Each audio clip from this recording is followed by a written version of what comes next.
Welcome to my channel. ఈరోజు నేను వీటితో కర్రీ చేసి చూపిస్తాను. ఇది ఎప్పుడు నేను చూడలేదు.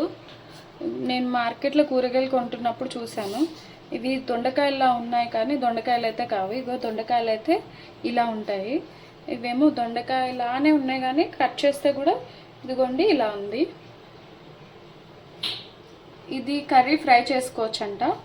చేస్తాను నేను. టేస్ట్ ఎలా ఉందో చెప్తాను. మీకు కూడా చూసినట్లయితే టేస్ట్ బాగుంది అని చెప్తే కనుక మీరు కూడా ట్రై చేయండి. మీకు అనిపించినప్పుడు తీసుకొని.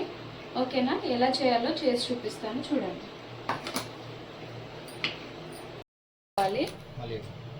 ఇలా నేను చిన్న చిన్న ముక్కలుగా కట్ చేసి పెట్టుకున్నాను. ఇది మట్టి గిన్నెలో వండుతున్నానండి.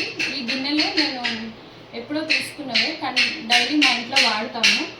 ఇందులో వండి చూస్తాను ఎలా వస్తుందో.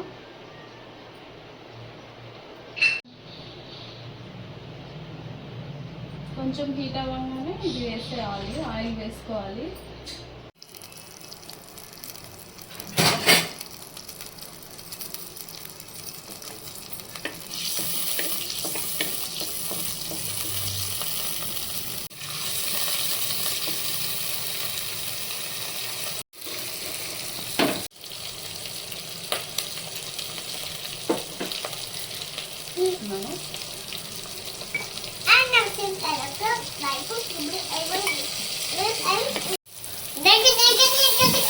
మంచిగా కలుపుకోవాలి.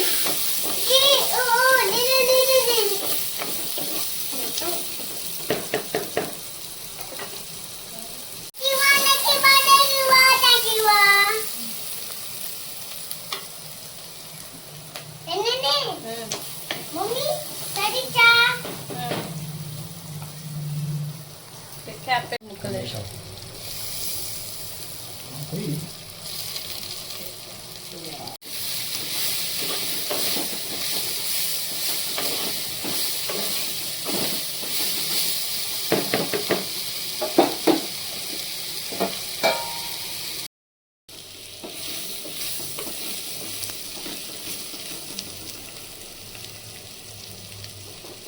కొంచెం దగ్గరికి మగ్గితే అయిపోయినట్టే. కొంచెం ధనియాల పొడి వేస్తున్నాను. చూసారా ఎలా వచ్చిందో? ఇది టేస్ట్ చూసి చెప్తాను మీకు. చూడు,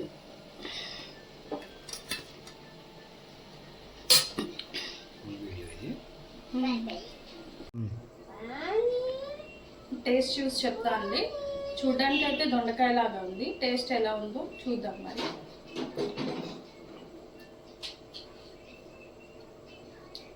బాగుందండి, టేస్ట్ చాలా బాగుంది. అంటే దొండకాయ లాగా లేదు, డిఫరెంట్గా ఉంది కొంచెం. ఇది ఎలా ఉందంటే లైట్ చేదు ఉన్నట్టు ఉంది. అంటే కాయ అలా ఉంటుందంట, కానీ దీని పేరైతే నాకు ఇప్పటికీ ఏం తెలియదండి నిజంగా. మీరు ఒకవేళ మార్కెట్లో దొరికినట్లయితే తెచ్చుకొని కర్రీ వండుకొని తినొచ్చు. మీకు ఈ కర్రీ నచ్చినట్లయితే please like, share and subscribe.